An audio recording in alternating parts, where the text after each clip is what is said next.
আমার যদি ইউটিউবের মধ্যে 70-80% মানুষ যদি কয় আমি অন্যের লোকে নাই আমি টিকিট লই আমগো না, কারণ টিকিট লই যাবো কই, ভোট তো তারা দিব।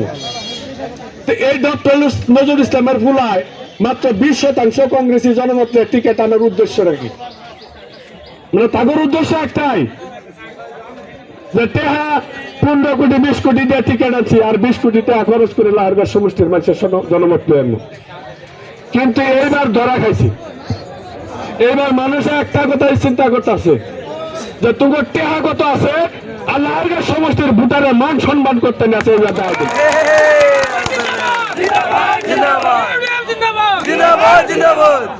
গতিকে ভাই আমি এই পরিয়ালটার লোকে 2 বার টক্কর দিচ্ছি ভাই, 1000 কোটি টাকার মালিক।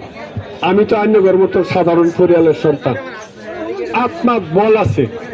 আমি ভাই স্পষ্টবাদী মানুষ, আমি ভাইঙ্গা যাওয়া রেডি আছে, দেহা রেডি না। আমি এই পরিয়ালের সামনে বাচ্চাটা পর্যন্ত নতশির করতাম না। আমি লাহারগাঁ সমষ্টির পাবলিকের লেগা আপনি ঘর পাওয়ার ধুলা আমি মাথা তুলে করবো, কিন্তু এই পরিয়ালের না। তো ভাই আমি 2 বার নির্বাচন খেলছি, নিশ্চয় আন্নে করে দয়মমতা আমনে করে লাগে না, এই কথাটা আপনারা চিন্তা করবেন।